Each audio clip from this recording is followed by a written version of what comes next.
அனைவரையும் ஆண்டவர் இயேசு கிறிஸ்துவினுடைய திருநாமத்தினாலே வாழ்த்துகின்றேன். இன்று நாளிலே நாம் சிந்திக்கின்ற திருமறை வசனம் மத்தேயு 6ஆம் அதிகாரம் 31ஆம் வசனம்.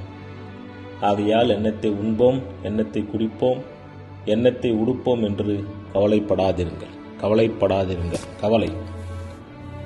இந்த உலகில் நாம் அநேக பிரச்சனைகளை எதிர்கொள்கிறோம். அனைத்து பிரச்சனைக்கும் ஒரு நாள் கட்டாயம் தீர்வு வரப்போகிறது. நாம் இந்த பிரச்சனையே யோசித்து கொண்டு கவலைப்பட்டு கொண்டே இருந்தால் கடவுள் கொடுத்த இந்த வாழ்க்கையின் அழகை நம்மால் முழுமையாக அனுபவிக்க முடியாது. வாழ்க்கை பள்ளம் மேடு நிறைந்திருக்கும். மகிழ்ச்சியும் துன்பமும் மாறி மாறி வரக்கூடிய.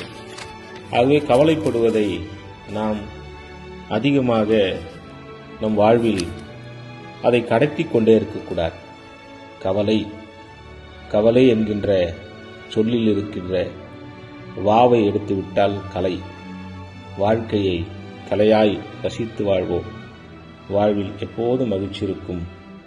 ஆண்டவர் நம்முடைய வாழ்வுக்கு வேண்டிய எல்லாவற்றையும் அதினதில் காலத்தில் நேர்த்தியாய் அளிப்பார் என்கின்ற விசுவாசத்தை நாம் மனதிலே பதிய வைப்போம். கடவுள் நம்மை ஆசீர்வதிப்பார்.